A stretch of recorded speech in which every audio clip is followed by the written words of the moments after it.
एक गांव जहां एक पुराना कुआं लोगों के लिए खौफ का दूसरा नाम बन चुका था।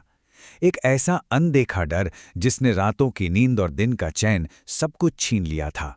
तो सवाल यह है कि आखिर एक कुआं पांच पांच जाने कैसे ले सकता है? क्या था इसका राज? चलिए आज इसी राज से पर्दा उठाते हैं। तो बात शुरू होती है उस गांव से जहां सूरज ढलते ही एक अजीब सा डर, एक वहम लोगों के दिलो दिमाग पर कब्जा कर लेता था। उस कुएं के पास से गुजरने की भी किसी की हिम्मत नहीं होती थी। हाँ, ये किसी गांव वाले के ही शब्द थे, और इसमें जो खौफ है ना, वो साफ सुनाई दे रहा है।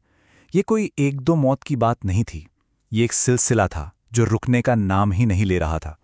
5, ये सिर्फ एक गिनती नहीं है, ये 5 जिंदगियां थीं जो एक एक करके बड़े ही रहस्यमयी तरीके से खत्म कर दी गईं। और हर मौत के साथ गांव का डर और भी गहरा होता जा रहा था। सोचिए जरा, एक नौजवान है, देर रात अपने घर लौट रहा है और अचानक उसे पायल की आवाज के साथ एक घूंघट वाली औरत दिखती है। और इससे पहले कि वो कुछ समझ पाए, एक ही पल में उसकी जान ले ली जाती है। एक झटके में उसकी गर्दन मरोड़ दी जाती है। हमले इतने बेरहम और अचानक हो रहे थे।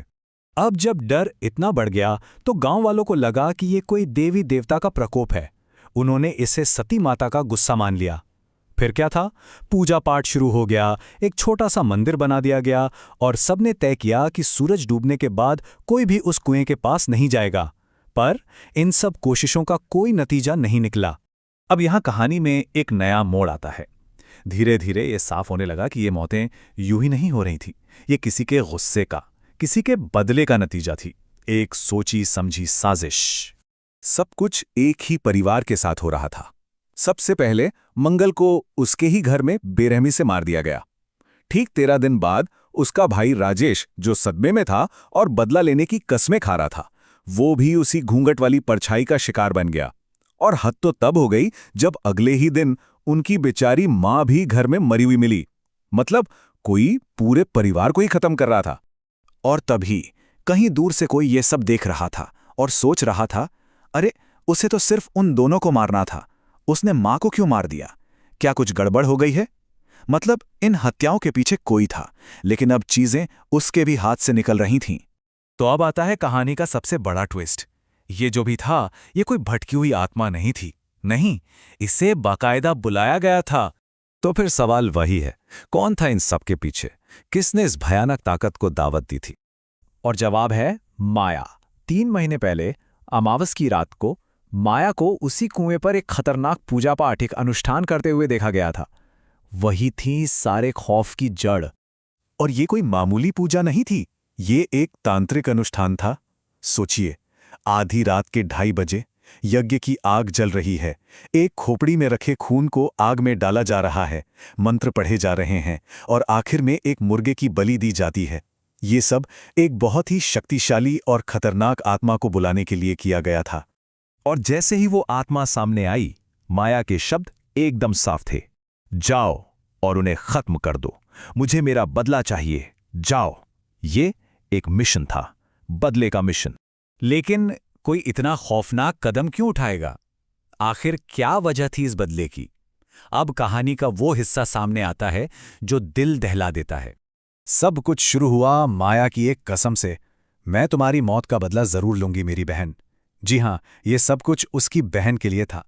हुआ ये था कि माया की बहन मंजू कुछ ही समय पहले विधवा हुई थी। उसके 2 देवर थे, वही मंगल और राजेश, जिनकी नीयत खराब थी। एक रात उन्होंने मंजू के साथ जबरदस्ती करने की कोशिश की।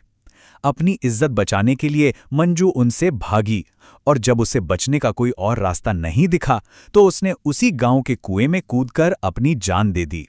यहीं से बदला एक श्राप में बदलने वाला था। वो शक्ति जिसे सिर्फ बदला लेने के लिए बुलाया गया था, अब वो बेकाबू हो चुकी थी। उस आत्मा ने अब अंधाधुंध मारना शुरू कर दिया। एक बेचारा साइकिल वाला जो बस कुएं के पास से गुजर रहा था, उसे भी मार दिया गया।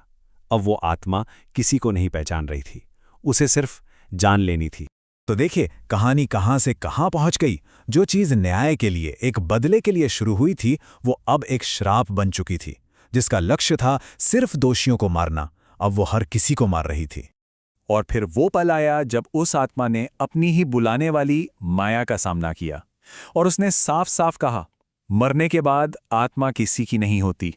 मतलब साफ था, अब वो किसी के बस में नहीं थी। और कहानी का सबसे भयानक मोड़ आखिर में आता है।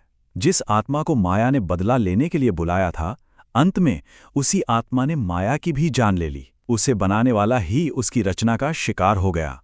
कहते हैं उस खौफ के बाद पूरा गांव वीरान हो गया।